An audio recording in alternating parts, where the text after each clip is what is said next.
ሁኔታ ሆነን ቤት ዛሬ በሐዘን ተውጧል። እጅግ አሳዛኝ የተባለ ዜና ተሰምቷል። በኢቢኤስ ቲቪ ላይ ውርጅብኝ ይህንን ማን ያምናል? ኢቢኤሶች በሐዘን ተውጧል። ማንም ያልጠበቀው ክስተት። ለነፍሴ ዋጋ እግሬ ነሽ፣ ለነፍሴ ዋጋ እግሬ ነሽ። ሰላም ውድ የዩቲዩብ ተመልካቾቼ፣ ዛሬም ደግሞ በዩቲዩብ ቪዲዮ ወደ እናንተ ተመልሼ መጥቻለሁ። ሁሌም እንደምታደርጉት የቪዲዮ የመረጃ ለብዙ ሰዎች እንደርስ ላይክ እና ሼር በማድረግ እንዲጀምሩ ስል በሉል እግዚአብሔር ስም ጠይቃለሁ። ወቅትና አዲስ መረጃ ሀገራችን ኢትዮጵያን ተዋህዶ ሃይማኖታችን በተመለከተ ዛሬም ወቅትና አዲስ መረጃዎችን ወደ እናንተ ነው ዝግጅታችን ጨርሰን መተናል። እስከ መጨረሻው ድረስ ሰብስክራይብ ያደረጋችሁን እንኳን ጫናችሁን ታበረታቱን ስል በድጋሚ በሉል እግዚአብሔር ስም ጠይቃለሁ። ኢቢኤስ ቲቪዎች እንግዲህ በድጋሚ አዝነዋል። የነጻነትን እንግዲህ ሳይጽናኑ ወር ሳይሞላው ነጻነት እንግዲህ ዳግም ደግሞ የኢቢኤስ ዋና የሆነው እንግዲህ አማን ፍስሐ ጽዮን የተባለው ወንድማችን የኢቢኤስ የጀርባ አጥንት የሆነው እንግዲህ መሞቱን በሰዓት እየተመለከትን እንገኛለን። ሁሉንም መረጃ ይዘናል። በዝቋላ ገዳም ላይም የተፈጠረ ነገር አለ። ሁሉንም ተመልክተን እንመለስ። መጨረሻ ላይ ሐሳብ እንሰጥበት ይሆናል። ወደ ቪዲዮቹ። ዛሬ በሐዘን ተውጧል። እጅግ አሳዛኝ የተባለ ዜና ተሰምቷል። የኢቢኤስ ቴሌቪዥን መስራች አቶ አማን ፍስሐ ጽዮን ማረፋቸው ተሰምቷል። የኢቢኤስ ቴሌቪዥን መስራችና የቀድሞ ዋና ስራ አስፈጻሚ የነበሩት አቶ አማን ፍስሐ ጽዮን ባደረባቸው በሕክምና ሲረዱ ቆይተው ዛሬ የካቲት 4 2018 ዓ.ም ከዚህ ዓለም በሞት ተለይተዋል። አቶ አማን ኢቢኤስ ቴሌቪዥንን በመመስረት በኢትዮጵያ የቴሌቪዥንና የመዝናኛ ዘርፍ ላይ አዲስ ታሪክ የጻፉ ዘመናዊ አሰራርን ያስተዋወቁና ለበርካታ የሚዲያ ባለሙያዎች የሙያ አባት የነበሩ ባለራዕይ መሪም ነበሩ። ህልፈታቸውን ተከትሎ ኢቢኤስ ጥልቅ ሐዘኑን የገለጸ ሲሆን ለአቶ አማን ፍስሐ ፈጣሪ ገነትን ያወርስልን፣ ለቤተሰቦቻቸው፣ ለወዳጅ ዘመዶቻቸው እንዲሁም ለሚዲያው ማህበረሰብ መጽናናትን እንመኛለን። ጠቅላይ ሚኒስትር ዶክተር አብይ አህመድ ሐዘናቸውን ገለጹ። የኢቢኤስ ቴሌቪዥን መስራችና ዋና ስራ አስፈጻሚ አቶ አማን ፍስሐ ጽዮን በማረፉ ሐዘን ተሰምቶኛል። አማን ለኢትዮጵያ የግል ሚዲያ እድገት ወሳኝ ሚና ከነበራቸው አንዱ ነው። ኢትዮጵያ በአስቸጋሪ ሁኔታዎች ውስጥ ባለፈችበት ጊዜ ሁሉ የሚጠበቅበትን አድርጓል። ፈጣሪ ነፍሱን በሰላም ያሳርፋት ሲሉ የሐዘን መግለጫቸውን በፌስቡክ ገጻቸው አጋርተዋል። አበው እመው ሲተርቱ ሐዘን አይድገማችሁ ይላሉ። በጣም ትልቅ አባባል ነው። ሐዘን መጥቶ ሌላ ሐዘን እንዳይመጣ ነው ይሄንን አባባል የሚሉት። ያው እንዳጋጣሚ ሆኖ ግን በተመሳሳይ ጊዜ የዛሬ 2 ዓመትም እንዲሁ አስፈየናተናል። ተመሳሳይ ጊዜ ስለሆነብን ነው ያበውንም አባባል ላይ ጠቀስ ነው። ነጻነት ወርቅነህ ባልደረባችን እጅግ የምንወደው የምናከብረው ወንድማችን በትናንትናው ዕለት ተለይቶናል። እጅግ በጣም አዝነናል። ይሄ ሐዘን እንግዲህ ከተሰማ ጊዜ ጀምሮ በተለያየ መልኩ ሐዘናችሁን ስትገልጹ ለነበራችሁ እንግዲህ አብረን ነው እኛም እናንተን እግዚአብሔር ያጽናችሁ የምንለው፣ እናንተም እኛን እግዚአብሔር ያጽናችሁ የምትሉን። ሐዘናችን የጋራ ነው። ነጻነት ወርቅ ያስከብደ ወይ አስፍዬ ዶክተር ደሳለኝ አቤት አባቴ። አስፍዬ እንዴት ነው? ይሰማሃል? በጣም አሪፍ ነኝ። ይሰማሃል? አዎ በጣም ደህና ነኝ። እንዴት ነህ አስፍዬ? ደህና ነህ? ሰሞኑን እንኳን ትንሽ አሞኝ ነበር፣ ዛሬ ደህና ነኝ። ባለፈው ካየሁ ካሁን በጣም ደህና ነህ እንዴ? ባለፈው እኮ ሳይ 100 ብር ሰጠሽኝ ነው የወጣሽው። ደህና ነሽ? ደህና ነኝ አስፍዬ፣ አንተ ደህና ነህ? አለሁልሽ። ይኸውልህ አካፍያቸዋለሁ ለሁሉም። ለሉላም ነግሬያታለሁ። ሉላም ይሄው ንገሪው። ያልደረሰኝም አስፍዬ ደርሶኛል አስፍዬ፣ አመሰግናለሁ። አንቺ በጄቼ ለምደርስሽ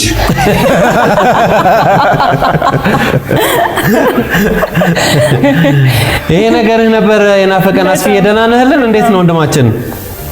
በጣም ናፍቃችሁኛል በእውነት በጣም። እኛም በጣም ናፍቀህናል አስፍዬ። በጣም ስላየን ደስ ብሎናል። እኔም ደስ ብሎኛል በጣም። ቦታ አለሽ አስፍዬ፣ አልተነካም። እየጠበቀ ነው ያ በፈለቀ እንዳይመጣ ልኩን ነው የሚገባው። ያዘው እንዳትለቀው። አስፍዬ ይሄ ጨዋታ ነበር በጣም የናፈቀን። በጣም ብዙ ሰዎች በኮሜንት ላይ አስፋዊታል ይላሉ፣ እንዴት ነው ይሉናል። ቢሮም እየመጡ ይጠይቁናል። እኛም በግል ስልካችን ይደውላሉ። ስላንተ ማያስብ ሰው የለምና እስቲ ለወዳጆችህ መልእክት ንገራቸው አስፍዬ።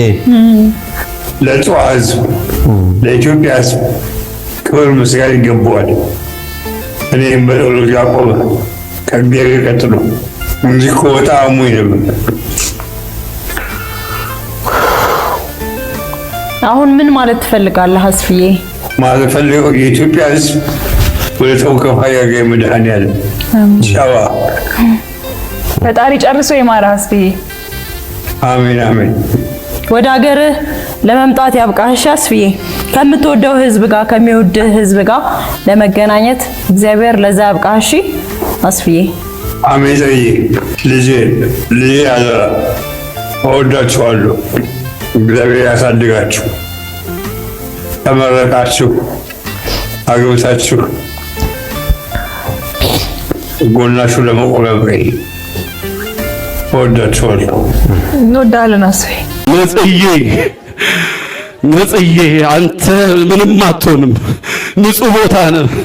ሰፈር ላይ የሚጠብቁ ልጆች አሉ። ማታ ማታ ስትገባ ብር የምታደላቸው እነሱ ልጆች ትናንት እያስለቀሱን ነበር። እነሱን ስታጣ በር ላይ አስቀምጠው የምትሄደው ጥለላቸው የምትሄደው ብር ማን ነው የሚጥልላቸው? ነጽዬ ወንድሜ፣ ጓደኛዬ፣ ነጽዬ ሁሉ ነገሬ ያንተን ልብስ ነው የምለብሰው ታውቃለህ። እየተለዋወጥን ነው የምናደርገው ወንድሜ። አልችልም፣ በቃ ኑርልኝ፣ በዛው ከመድኃኒዓለም ጋር ኑርልኝ።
ድባ አሁን ዝቋላዎች ቦሌ ፈርሶባቸዋል። የኮሪደር ልማቱ ምናምን ተብሎ ቦሌ ገቢ የሚያስገባላቸው ቤት ፈርሷል። ዝቋላዎች ሰዎች አይሄዱም። ሸኔ ያለ ገዳሙ መነኮሳት ናቸው ያሉት። አዲስ አበባ አፍንጫ ስር ሆኖ ይራባሉ። አሁን በቀደም አናግረውኛል እንትኖቹ ማለት ነው። ስለዚህ ምንድነው ያልኳቸው እኔ የፈረሰባችሁ ቦታ የት ተሰጣችሁ አልኳቸው። ተሰጥቶናል አሉ። የት? ተክለ ሃይማኖት ደብረ አሚን ተክለ ሃይማኖት ፊት ለፊት የአዲስ አበባ መስተዳድር አዳነች አቤቤ ሰጥታናለች አሉ። ምን ህንፃ ለመስራት ለገዳሙ? አዎ እንሰራዋለን አልኳቸው። እንሰራዋለን አልኳቸው። እንዴት እንደምንሰራ ከኢንጂነሮቹ ጋር ተነጋግረን እንዴት እንደምንሰራ አሳያቸዋለሁ። እንዴት እንደምንሰራ ይቻላል አይቻልም ንገሩኝ። እንችላለን አንችልም? እንችላለን።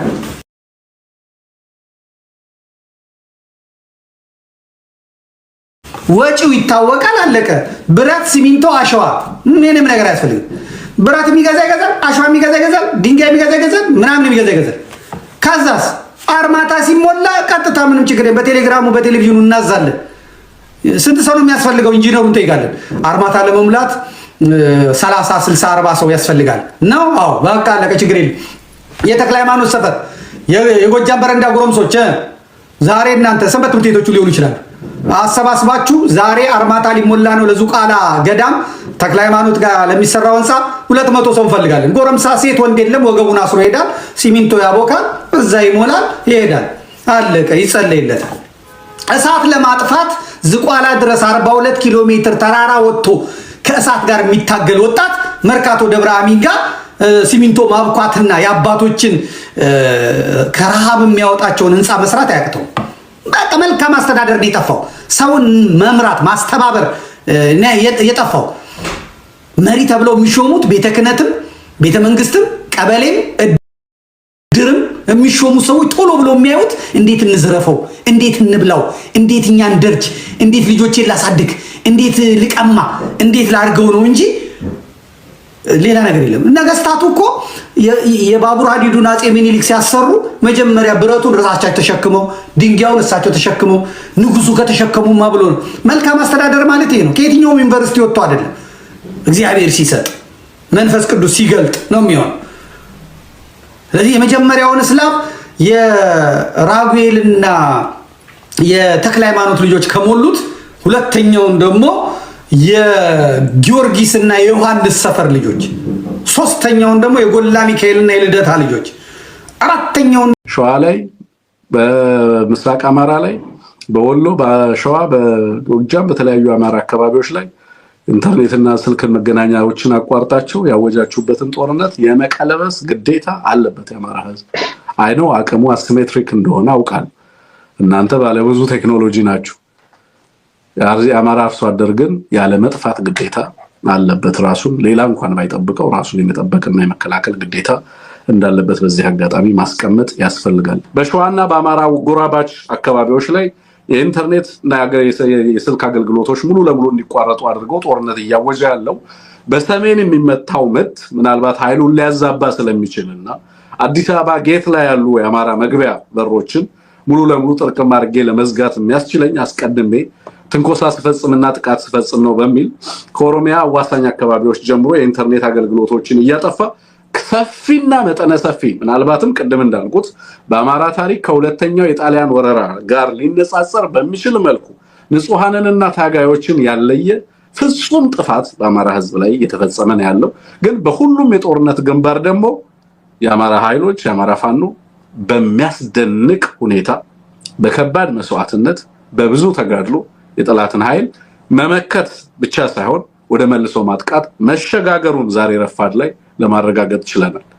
ይሄ በጣም በጣም በጣም የሚያስገርመኝም ነገር ነው። እውነት ለመናገር ላለፉት 3 ዓመታት ከሁሉ ነገር የተቆረጠ ህዝብ ምንም ነገር እንዳይኖረው ተደርጎ ከጦርነት ውጪ ሌላ ነገር እንዳይኖረው የተደረገ ህዝብ በዚህ ደረጃ እዛው አዲስ አበባ አፍንጫው ስራ አገዛዙ አፍንጫ ስር